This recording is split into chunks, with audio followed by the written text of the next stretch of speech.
성부와 성자와 성령의 이름으로 아멘. 주님, 성령의 빛으로 저의 눈을 여시어 주님의 길을 보게 하시고 저의 귀를 여시어 말씀을 듣게 하소서. 아멘. 성부와 성자와 성령의 이름으로 아멘. 하느님의 괴가 돌아오다. 주님의 괴가 필리스티아인들의 지역에 머무른 지 7달이 지났다. 필리스티아인들은 사제들과 점쟁이들을 불러놓고 물었다. 주님의 괴를 어떻게 하면 좋겠습니까? 우리가 어떻게 그 괴를 제자리로 돌려보낼 수 있는지 알려주십시오. 그들이 대답하였다. 이스라엘의 하느님의 괴를 돌려보내려면 그냥 보내서는 안 됩니다. 반드시 그 하느님에게 보상 제물을 바쳐야 합니다. 그래야 여러분의 병이 나을 것이고 그가 왜 여러분에게서 손을 거두지 않는지도 알게 될 것입니다.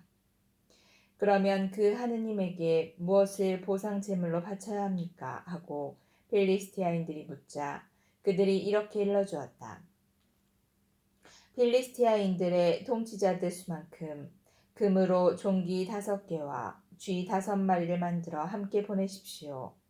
같은 재앙이 여러분 모두와 여러분의 통치자들에게 닥치기 때문입니다. 여러분은 이 땅을 파괴하고 있는 이 종기와 쥐 모양을 만들어 그것으로 이스라엘의 하느님께 영광을 드려야 합니다.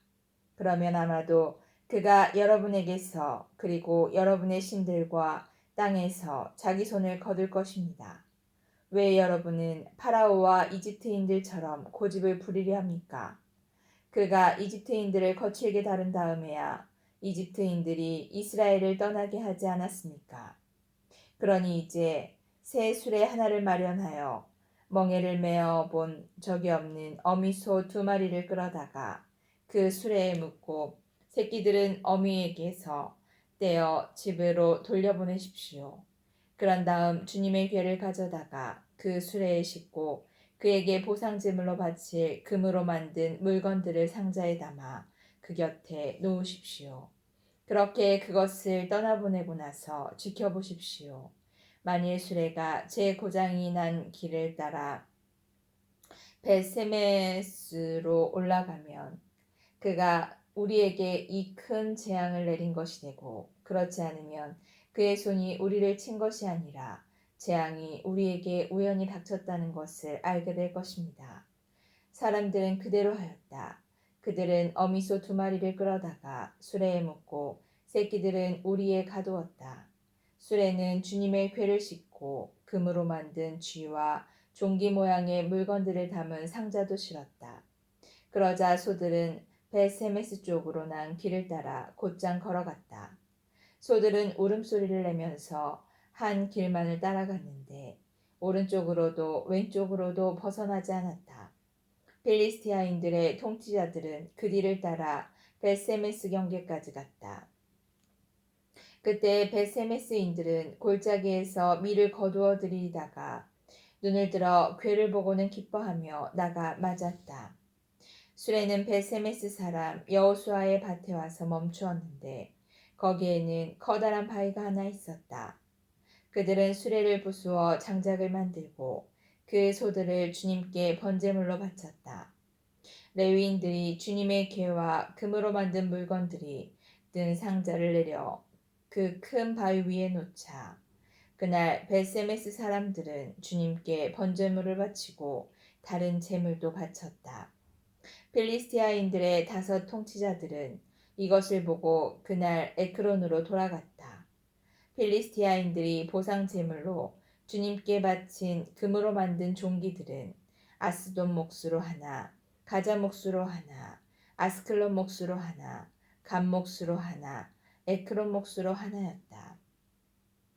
금으로 만든 쥐는 5 통치자들이 다스리던 필리스티아인들의 모든 성읍, 곧 요새 성읍들과 성벽이 없는 마을 수에 맞춘 것이었다. 주님의 괴를 올려놓았던 그 큰 바위는 오늘날까지도 벳세메스 사람 여호수아의 밭에 그대로 있다. 그런데 주님께서는 벳세메스 사람들이 주님의 괴를 보았기 때문에 그들을 치셨다. 그 백성 가운데에서 70명과 5만 명을 치신 것이다. 주님께서 그 백성을 그토록 크게 치셨기 때문에 그들은 애도하였다. 벳세메스 사람들은 이렇게 거룩하신 하느님이신 주님 앞에 누가 감히 나설 수 있겠는가? 그리고 이분을 어디로 보내어 우리에게서 떠나시게 할까? 하고 의논하였다. 그러다가 그들은 기르얏 여아림 주민들에게 심부름꾼을 보내어 필리스티아인들이 주님의 궤를 돌려보냈소. 내려와 모시고 올라가 주시오 하고 청하였다. 그러자 기르얏 여아림 사람들이 와서 주님의 궤를 모시고 올라갔다. 그들은 주님의 궤를 언덕에 있는 아비나답의 집에 옮기고 그의 아들 엘아자르를 성별하여 그 궤를 돌보게 하였다. 사무엘이 판관으로서 이스라엘을 다스리다. 궤가 기르얏 여아림에 자리 잡은 날부터 20년이라는 긴 세월이 지났다. 이스라엘은 온 집안은 주님을 향하여 탄식하고 있었다. 사무엘이 이스라엘 온 집안에게 말하였다. 여러분이 마음을 다하여 주님께 돌아오려거든 여러분 가운데에서 낯선 신들과 아스타롯을 치워버리시오. 여러분의 마음을 주님께만 두고 그분만을 섬기시오. 그러면 그분께서 여러분을 필리스티아인들의 손에서 빼내어 주실 것이오. 그리하여 이스라엘 자손들은 바알과 아스타롯을 치워버리고 주님만을 섬겼다. 그러고 나서 사무엘이 말하였다. 온 이스라엘 백성을 미츠파로 모이게 하오. 내가 여러분을 위하여 주님께 기도를 드리겠소. 사람들은 미츠파로 모여와서 물을 길어다가 주님 앞에 부었다. 바로 그날 그들은 단식하며 저희가 주님께 죄를 지었습니다 하고 고백하였다. 사무엘은 미츠파에서 이스라엘 자손들을 위하여 판관으로 일하였다. 필리스티아인들은 이스라엘 자손들이 미츠파에 모였다는 소식을 들었다. 그래서 필리스티아인들의 통치자들이 이스라엘을 치러 올라왔다. 이스라엘 자손들은 이 소식을 듣고 필리스티아인들을 두려워하였다. 그리하여 이스라엘 자손들은 사무엘에게 필리스티아인들의 손에서 우리를 구해주도록 주 우리 하느님께 쉬지 말고 부르짖어 주십시오 하고 청하였다.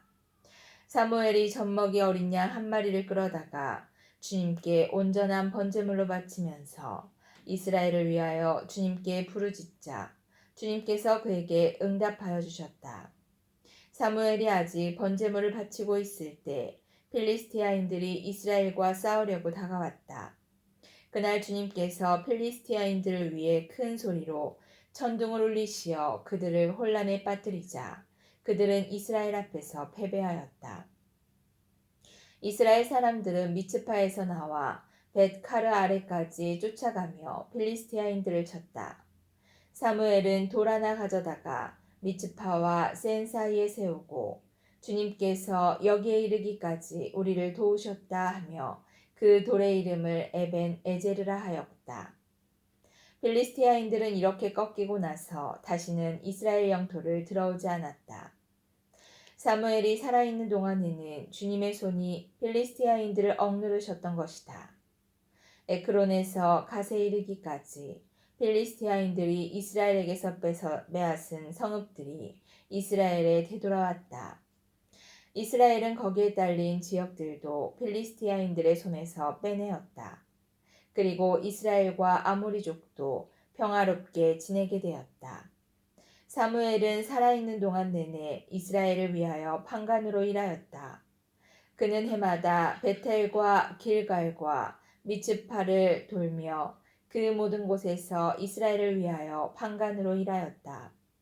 그런 다음 자기 집에 있는 라마로 돌아와 거기에서도 이스라엘을 위하여 판관으로 일하였다. 그는 그곳에 주님을 위하여 제단을 쌓았다. 사무엘과 왕정 제도. 백성이 임금을 요구하다. 사무엘은 나이가 많아지자 자기 아들들을 이스라엘의 판관으로 내세웠다. 맏아들의 이름은 요엘이고 둘째 아들의 이름은 아비야였다. 이들은 브에르세바에서 판관으로 일하였다. 그런데 사무엘의 아들들은 그의 길을 따라 걷지 않고 이 속에만 치우쳐 뇌물을 받고 판결을 그르치게 내렸다. 그러자 모든 이스라엘 원로들이 모여 라마로 사무엘을 찾아가 청하였다. 어르신께서는 이미 나이가 많으시고 아드님들은 당신의 길을 따라 걷지 않고 있으니 이제 다른 모든 민족들처럼 우리를 통치할 임금을 우리에게 세워주십시오. 사무엘은 우리를 통치할 임금을 정해주십시오 하는 그들의 말을 듣고 마음이 언짢아 주님께 기도하였다. 주님께서 사무엘에게 말씀하셨다. 백성이 너에게 하는 말을 다 들어주어라. 그들은 사실 너를 배척하는 것이 아니라 나를 배척하여 더 이상 나를 자기네 임금으로 삼지 않으려는 것이다. 그들은 내가 이집트에서 데리고 올라온 날부터 오늘에 이르기까지 나를 저버리고 다른 신들을 섬기며 그런 짓을 저질러 왔는데 그 모든 짓을 너한테도 그대로 하고 있는 것이다. 그러니 이제 그들의 말을 들어주어라. 그러나 엄히 경고하여 그들을 다스릴 임금의 권한이 어떠한 것인지 그들에게 알려주어라. 사무엘은 자기한테 임금을 요구하는 백성에게 주님의 말씀을 모두 전하였다. 사무엘은 이렇게 말하였다. 이것이 여러분을 다스릴 임금의 권한이요. 그는 여러분의 아들들을 데려다가 자기 병거와 말 다루는 일을 시키고 병거 앞에서 달리게 할 것이요.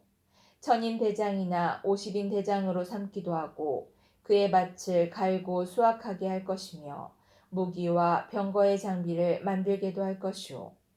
또한 그는 여러분의 딸들을 데려다가 향 제조사와 요리사와 제빵 기술자로 삼을 것이요.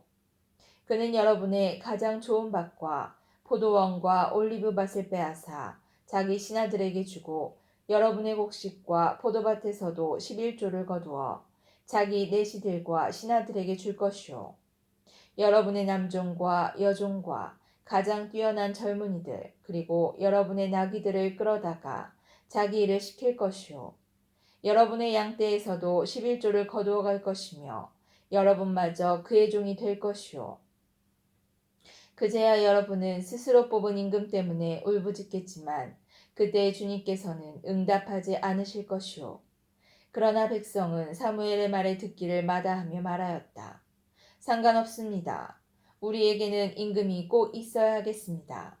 그래야 우리도 모든 민족들처럼 임금이 우리를 통치하고 우리 앞에 나서서 전쟁을 이끌 수 있게 될 것입니다. 사무엘은 백성의 말을 듣고 나서 그대로 주님께 아뢰었다. 주님께서는 사무엘에게 그들의 말을 들어 그들에게 임금을 세워주어라 하고 이르셨다.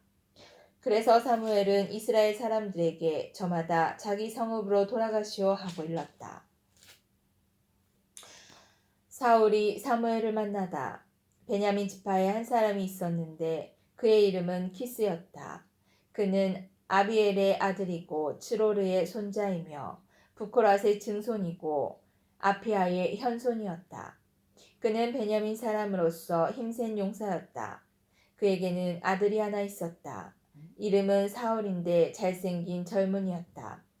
이스라엘 자손들 가운데 그처럼 잘생긴 사람은 없었고 키도 모든 사람보다 어깨 위만큼 더 컸다. 하루는 사울의 아버지 키스의 암나기들이 없어졌다. 그래서 키스는 아들 사울에게 말하였다. 종을 하나 데리고 나가 암나기들을 찾아보아라. 사울은 종과 함께 에프라임 산악 지방을 돌아다니고 살리사 지방도 돌아다녔지만 찾지 못하였다. 그들은 사할림 지방까지 돌아다녔는데 거기에도 없었다. 다시 베냐민 지방으로 돌아다녔으나 역시 찾지 못하였다. 그들이 춥 지방에 들어섰을 때 사울은 함께 가던 종에게 말하였다. 그만 돌아가자. 아버지께서 암나기들이 아니라 오히려 우리를 걱정하시겠다. 그러자 종이 그에게 말하였다. 이 성읍에는 하느님의 사람이 한 분 살고 계십니다. 그분은 존경받는 분이신데 하시는 말씀마다 모두 들어맞는다고 합니다. 그러니 우리 거기에 한번 가봅시다.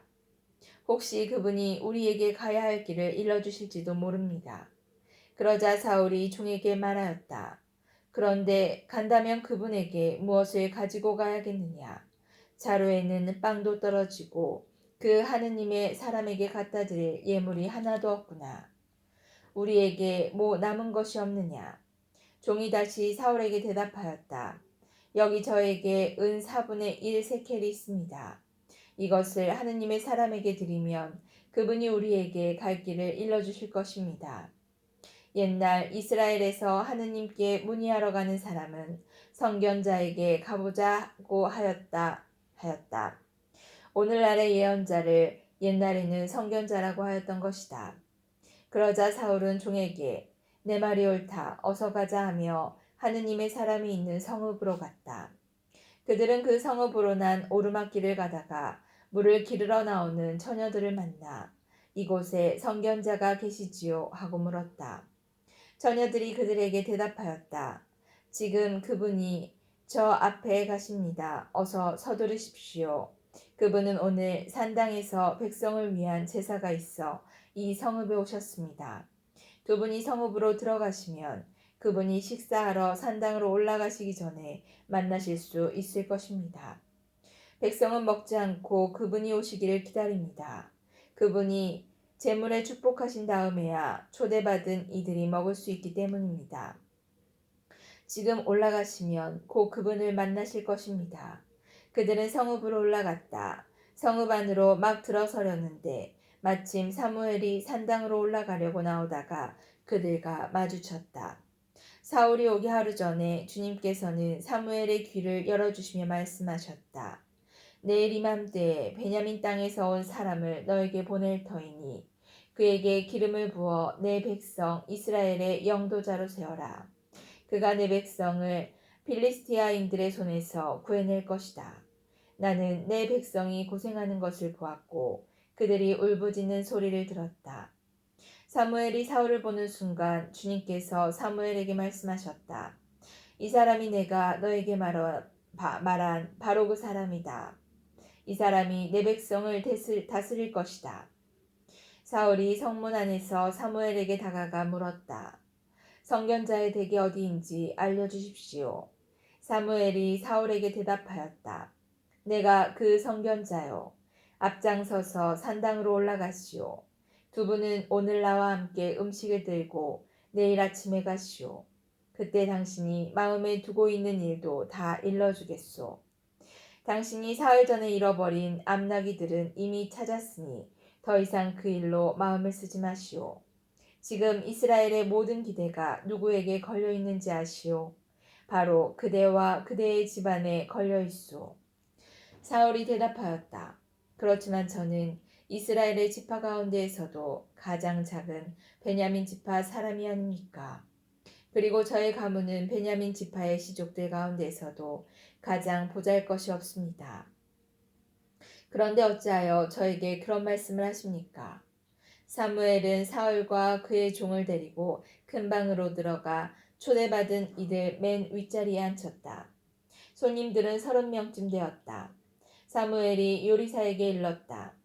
내가 너에게 간수하라고 맡겨둔 몫을 가져오너라. 요리사가 넓적다리와 꼬리를 가져다가 사울 앞에 차려놓자 사무엘이 말하였다. 여기 남겨둔 것을 당신 앞에 차려드리니 잡수시오. 당신이 초대된 사람들과 함께 때맞춰 들도록 남겨둔 것이오.